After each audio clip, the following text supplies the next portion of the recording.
Halo sahabat BPHN, bertemu kembali dengan saya, Dita Nora, yang akan menemani Anda dalam beberapa menit ke depan, membahas berita seputar pembinaan hukum nasional yang telah kami rangkum untuk Anda dalam program BPHN News. Mari kita simak bersama. Kementerian Hukum menggelar kegiatan halal bihalal sebagai momentum mempererat silaturahmi dan memperkuat semangat kebersamaan di lingkungan kerja pasca libur Idul Fitri. Kegiatan ini dilaksanakan dalam dua momen terpisah, yakni di Geraha Pengayoman Jakarta pada Rabu 9 April 2025 dan di Aula Mujono Badan Pembinaan Hukum Nasional Jakarta Kamis 17 April 2025. Dalam halal bihalal Kemenkum, Menteri Hukum Supratman Andi Aktas bersama Wakil Menteri Edward Omar Syarif Hiyari turut hadir dan menyampaikan pesan pentingnya menjaga ukhuwah, solidaritas, dan kolaborasi antar pegawai. Supratman mengapresiasi kebijakan fleksibel seperti flexi time dan work from anywhere yang dinilai mampu mempercepat pelayanan hukum kepada masyarakat.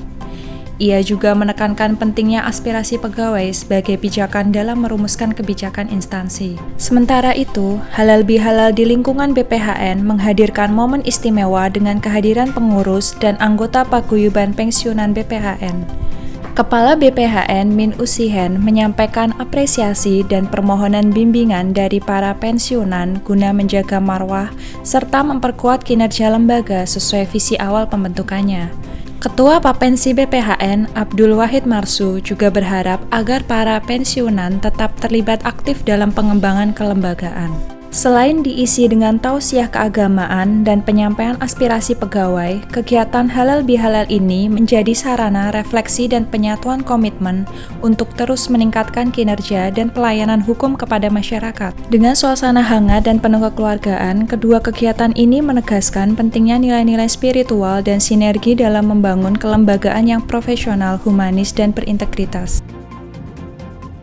Menteri Hukum RI Supratman Andi Aktas menggelar pertemuan bersama jajaran pimpinan tinggi Badan Pembinaan Hukum Nasional Kamis 10 April 2025 bertempat di Gedung Sekretariat Jenderal Kementerian Hukum. Pertemuan ini menjadi ajang silaturahmi Idul Fitri sekaligus evaluasi kinerja triwulan pertama tahun 2025. Dalam arahannya, Supratman menegaskan pentingnya transparansi dan akuntabilitas dalam menyampaikan capaian kinerja kepada publik, khususnya terkait pelayanan hukum. Kepala BPHN Min Usihen turut menyampaikan sejumlah capaian termasuk peningkatan jumlah pemberi bantuan hukum terakreditasi dari 619 menjadi 777 lembaga. Ia juga menyoroti inisiatif pembentukan pos bantuan hukum desa atau kelurahan sebagai terobosan layanan hukum yang lebih dekat dan merata di tengah efisiensi anggaran. Pertemuan ini juga menyoroti pentingnya sinergi antar pusat dalam penguatan literasi hukum, termasuk melalui kolaborasi penyuluh dan analis hukum, serta optimalisasi peran JDIHN. BPHN turut memperkuat kemitraan strategis di antaranya bersama Kedutaan Besar Inggris dalam penerapan prinsip Good Regulatory Practice.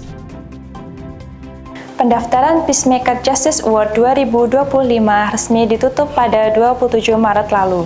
Sebanyak 2.157 kepala desa dan lurah dari seluruh Indonesia telah mendaftarkan diri untuk mengikuti program ini. Kepala Pusat Pembudayaan dan Bantuan Hukum BPHN, Konstantinus Kristomo, menyebut peran mereka sebagai juru damai sangat penting dalam memperkuat akses keadilan melalui pos bantuan hukum. Dalam sosialisasi teknis seleksi Peacemaker Training yang digelar secara virtual, Kristomo menegaskan bahwa kepala desa dan lurah merupakan garda terdepan yang langsung berinteraksi dengan masyarakat dalam layanan hukum. Melalui Peacemaker Training, mereka akan dibekali kemampuan menyelesaikan sengketa secara non-litigasi dan diwajibkan melakukan aktualisasi lapangan di pos bankum desa atau kelurahan. Sementara itu, Kepala Bidang Advokasi Hukum BPHN, Masa Nurpian, mengapresiasi antusiasme tinggi dari para peserta. Dari target awal 1.000 peserta, jumlah pendaftar melonjak 2 kali lipat. Seleksi di tingkat kabupaten atau kota dijadwalkan berlangsung pada 8 hingga 25 April, sementara pelatihan akan dilaksanakan pada 20 hingga 22 Mei 2025. Kementerian Hukum mencatatkan sejumlah capaian kinerja positif pada triwulan pertama tahun 2025. Menteri Hukum Supratman Andi Aktas menyampaikan bahwa capaian tersebut merupakan hasil kerja keras di 5 bidang layanan utama, yaitu administrasi hukum umum, kekayaan intelektual, peraturan perundang-undangan, pembinaan hukum nasional, serta pengembangan sumber daya manusia. Di bidang administrasi hukum umum, Kemenkum berhasil menyelesaikan lebih dari 2,9 juta permohonan dan meraih PNBP sebesar 311 miliar. Selain itu, Kemenkum juga menuntaskan proses naturalisasi 6 atlet sepak bola untuk memperkuat tim nasional dalam ajang internasional. Di bidang kekayaan intelektual, lebih dari 116.000 permohonan diselesaikan, termasuk penerbitan 66.995 sertifikat merek dengan penerimaan PNBP mencapai 220 miliar. Indonesia bahkan menempati peringkat pertama dalam jumlah permohonan paten dan desain industri di tingkat internasional.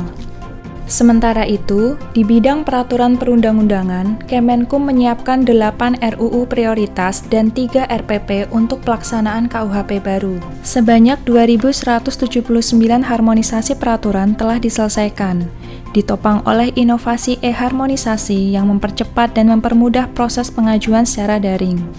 Di sisi lain, program pembinaan hukum nasional terus diperkuat melalui bantuan hukum gratis melalui 777 pemberi bantuan hukum yang tersebar di seluruh Indonesia dan pembentukan 1.764 pos bantuan hukum di desa dan kelurahan.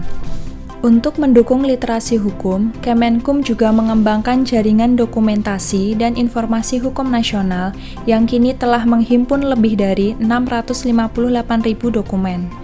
Di bidang pengembangan SDM, lebih dari 17.000 peserta mengikuti pelatihan hukum dan Kemenkum tengah mengembangkan program studi baru di Politeknik Pengayoman Indonesia.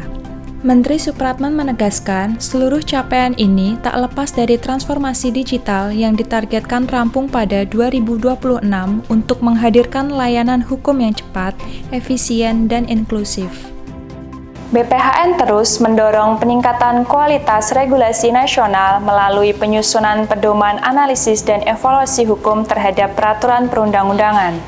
Salah satu langkah strategis yang dilakukan adalah studi perbandingan terhadap sistem evaluasi ex post di negara-negara maju, termasuk Korea Selatan, yang dikenal memiliki tata kelola regulasi yang transparan dan berbasis bukti. Langkah ini merupakan bagian dari upaya BPHN untuk memastikan setiap regulasi yang diterbitkan memiliki dampak nyata, efektif, dan adaptif terhadap dinamika masyarakat. Dalam forum Sharing Knowledge yang digelar di Jakarta, Kepala BPHN Minusihen menjelaskan bahwa sejak tahun 2016, metode evaluasi regulasi telah dikembangkan dan kini dikenal sebagai metode 6 dimensi.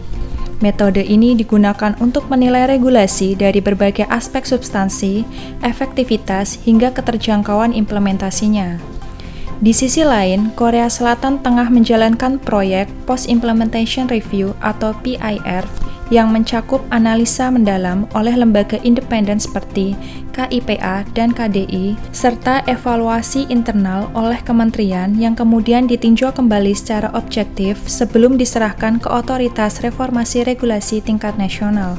Kepala Pusat Analisis dan Evaluasi Hukum BPHN, Arfan Faiz Muhlizi, mengungkapkan bahwa hingga saat ini lebih dari 1.000 peraturan perundang-undangan telah dievaluasi. Meskipun demikian, ia menilai masih terdapat ruang perbaikan baik dari sisi metode maupun implementasi. Melalui kerjasama lintas sektor dan pertukaran praktik terbaik dengan negara lain, BPHN berharap mampu memperkuat sistem evaluasi hukum yang lebih terukur, akuntabel, dan selaras dengan kebutuhan pembangunan nasional. Kepala Pusat Pembudayaan dan Bantuan Hukum BPHN, Konstantinus Kristomo menegaskan, peran penting advokat dalam memberikan akses keadilan bagi masyarakat, terutama dalam program pos bantuan hukum yang tersebar di desa dan kelurahan seluruh Indonesia. Hal ini disampaikan dalam Rapat Kerja Nasional Perkumpulan Advokat Indonesia, Kamis 17 April 2025, yang mengusung tema maksimalisasi wujudkan Mahkamah Desa. Kristomo menjelaskan bahwa pos Bankum bukan hanya sekedar ruang konsultasi, melainkan titik temu antara masyarakat dan sistem hukum yang lebih luas. Dalam skema ini, advokat berperan sebagai penyedia layanan litigasi, sekaligus pengawas dan pengarah bagi para legal yang bekerja di lapangan. Selain itu, Kepala Bidang Advokasi Hukum BPHN, Masa Nurpian, mengungkapkan bahwa penguatan kapasitas paralegal dan kemitraan antar lembaga sangat diperlukan untuk menyukseskan program ini. Sekian berita dari BPHN News, semoga informasi yang disampaikan dapat bermanfaat bagi kita semua. Ikuti berita terbaru Badan Pembinaan Hukum Nasional melalui laman sosial media di bawah ini. Saya Dita Nora, mewakili kru yang bertugas, pamit undur diri dan sampai jumpa.